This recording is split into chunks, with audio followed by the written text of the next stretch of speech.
Welcome back, students. Sorry for that unexpected interruption. I have to leave class unfinished. And we were talking about the Right to Information Act and the Employment Guarantee Act. We will continue from these lines. So, Arnara says that the involvement of ordinary people, if it remains, it has been a part of your movement right from the beginning. It shows that you are really concerned for those ordinary people and they are the part of your decision making, they are the part of your process of protest, and they are in the main focus. Means you are really working for their real cause. Then there has been so many examples when the changes of far-reaching effects like RTI, employment guarantee actions have been achieved. It is only possible because of the involvement of ordinary people. They also result in simple practical entitlements for democratic action. किसी भी democratic action के लिए अगर आपके साथ common people जुड़े हुए हैं तो उसका परिणाम always it will be democratic in spirit and it will be through that democratic process.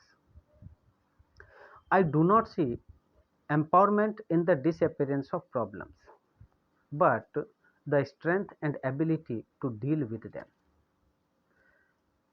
Empowerment is not in the disappearance of problems. एक समस्या खत्म हो गई, आपने एक मुद्दा उठाया, एक कॉज उठाया, उसके बारे में आपका गोल अचीव हो गया, ये आपका एम्पावरमेंट नहीं है. In the strength and ability to deal with them, उनके बाद भी क्या परिस्थितियां होगी, उनसे आप कैसे डील करते हैं, ये आपका एम्पावरमेंट है. मीन्स एम्पावरमेंट ये नहीं है that you work, get your goal, and then you come back to the same level. No, there should always be some upliftment in your spirit, in your understanding, means in understanding of common people, in the strength of common people. हर आंदोलन, हर achievement कुछ न कुछ basic, कुछ न कुछ हम कह सकते हैं परमानेंट इंप्रूवमेंट समाज में लेके आना चाहिए. That is the real empowerment. किसी भी समस्या का समाधान हो जाना ये एम्पावरमेंट नहीं है, बल्कि आप उस समाधान के लिए क्या प्रयास करते हैं, क्या कोशिश करते हैं, ये भी उसका एक हिस्सा होता है. As you reach the end of a campaign and achieve something, in the seeds of that achievement lie the problems of the future. एक समस्या का समाधान हो गया, उसी में कई हजारों समस्याएं, नई समस्याएं खड़ी हो जाती है. एक प्रश्न का जवाब मिलने पर दूसरे कई नए प्रश्न खड़े हो जाते हैं. May be even of the present, वर्तमान समस्या का भी रूप बदल सकता है. ये भी आंदोलनकारियों के आंदोलन जो करते हैं उन लोगों के सामने दिक्कत आती है. Democracy primarily needs common sense. Ordinary Indians have it in plenty. भारतीय लोगों में कॉमन सेंस बहुत है. जनरली हम बात को समझ जाते हैं, मुद्दे को समझ जाते हैं. Provided we perceive it, give it respect, respectability and credence. तो उन आम लोगों, उन बेचारे गरीब दबे पिछड़े जिनके लिए आप आवाज़ उठाने जा रहे हैं, उन लोगों में भी उतनी समझ है, उसका भी आपको उपयोग करना चाहिए. परसीव इट, उसको आप पहचानो, उसको रेस्पेक्ट दो और उसको क्रेडेंशियल दो, उस पर विश्वास करो, उसका कॉन्फिडेंस से यूज करो, तो आपका एम्पावरमेंट होगा. We need to nurture a social ethos where religion means compassion. हमें एक ऐसे व्यवहार पद्धति, ऐसे वैल्यू सिस्टम डेवलप करना पड़ेगा जहाँ धर्म का मतलब कंपैशन है. धर्म का मतलब एक दूसरे से सहयोग, kindness and acceptance of others faith, ये होना चाहिए. केवल धर्म एक्सट्रीमिस्ट कि केवल एक ही भगवान है, जिसको मैं कहता हूँ वही है, बाकी सब झूठे हैं, ऐसा नहीं होना चाहिए. Where purity is respected and success brings humility and not arrogance. जहाँ प्लूरलिटी मीन्स डाइवर्सिटी, अलग अलग मतांतर के लोग, अलग अलग भाषाओं के लोग, अलग अलग पहनावे के लोग, अलग अलग आइडियोलॉजी के लोग, वो सब एक दूसरे की रेस्पेक्ट करें. और जहाँ सफलता brings humility and not arrogance, आप अगर किसी चीज़ में सफल हो जाते हैं, इलेक्शन जीत जाते हैं तो भी, अगर आप सोशल वर्कर है और आपका कोई मूवमेंट सक्सेसफुल हो जाता है तो भी, success should not bring arrogance, appreciation and not rejection. You should appreciate one another's efforts. एक दूसरे को हम समझें, एक दूसरे की प्रयासों की अप्रिसिएशन करें, उनका मूल्य समझें, और केवल रिजेक्शन या इंसल्ट इस तरह की बातों में न फंसें। इस तरह का एक वैल्यू सिस्टम हमें डेवलप करना पड़ेगा। That is the value system of democracy. If the national movement was one massive act of if the national movement was one massive act of concerted public action, it cannot peter out into a memory of recalled glory. We must not let our spirit of national movement fade away. वो जो movement था, it was act of concerted public action, सारी जनता इससे जुड़ी हुई थी और उससे वो आंदोलन चला हुआ था। We can not let it peter out, let it dry up, धीरे धीरे करके इसको हम सूखने नहीं दे सकते।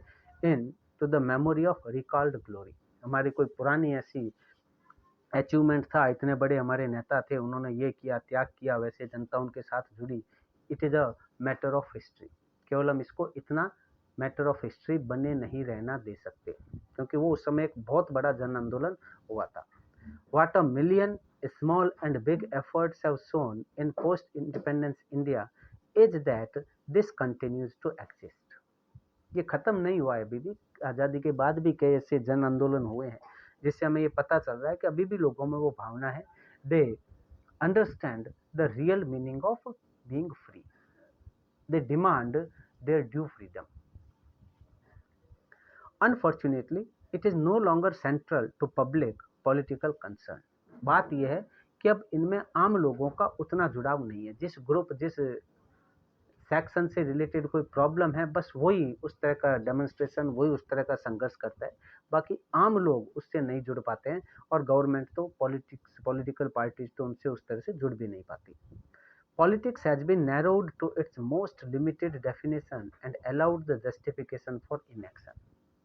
जन मुद्दों के बारे में सरकार हमेशा इनएक्टिव रहती है, वो अपनी तरफ से कोई भी पहल नहीं करती जब तक कि उस पर प्रेशर नहीं हो, दबाव नहीं हो। एक तरह से हमारी सरकार ने ये एक गलत प्रैक्टिस डेवलप कर ली है। डेमोक्रेटिक सेंस में the government has narrowed it's mindedness.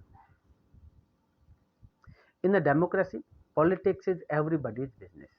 Democracy में हर एक आदमी को राजनीति का हिस्सा रहना पड़ता है।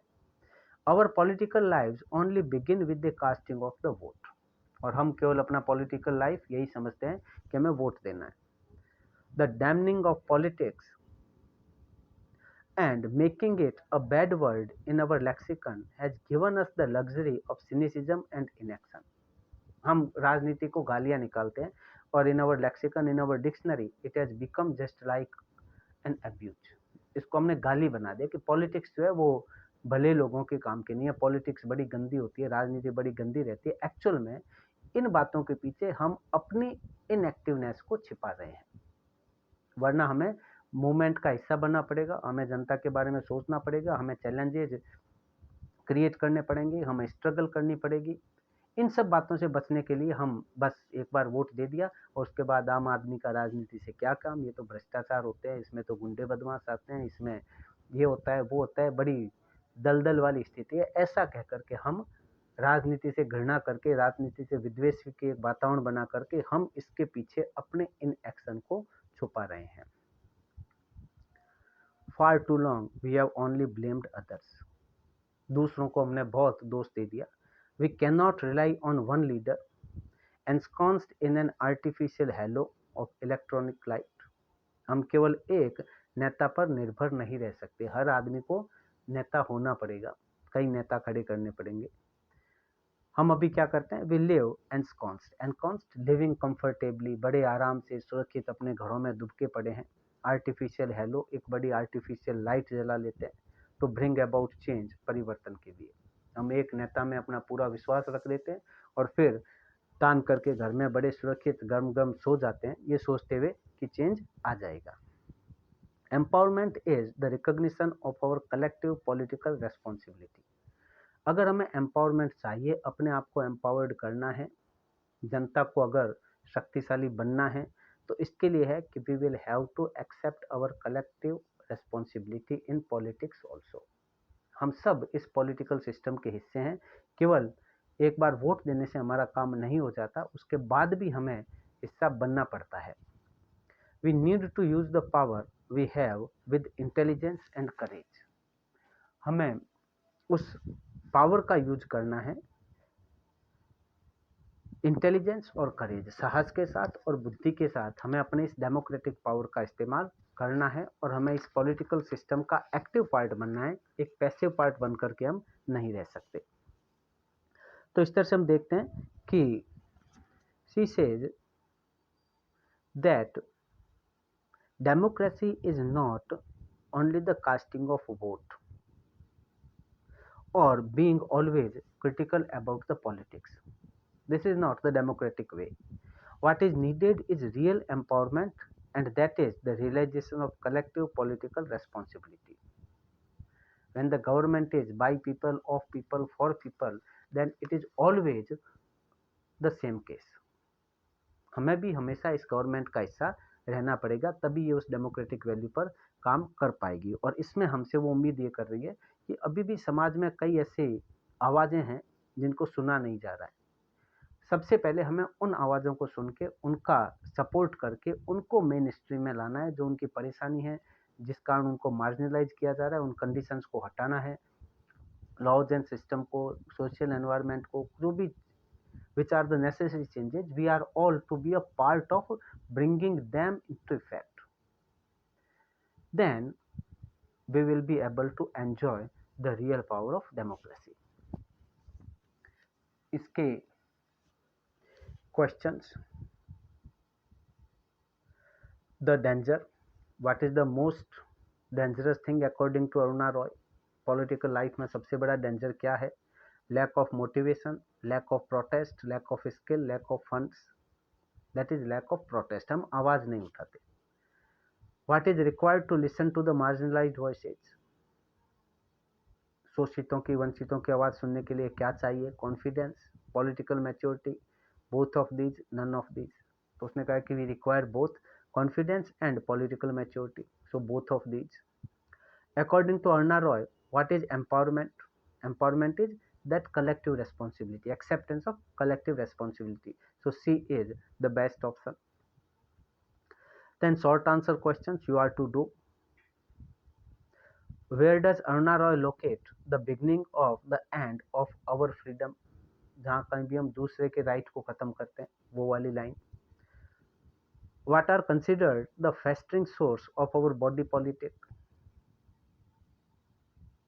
ये एक पर्टिकुलर वर्ड कंटेन करते हुए लाइन आई है, वहां से आपको उठाना है। Inner views, in Roy's views, what is the primary need for democracy? ये पूरे पाठ का एक तरह से सार होगा। आप क्या समझते हैं? केवल वोट देना तो है ही नहीं, ये तो क्लियर है। इसके बाद क्या क्या आप इसमें शामिल करते हैं, ये इसका आंसर होगा।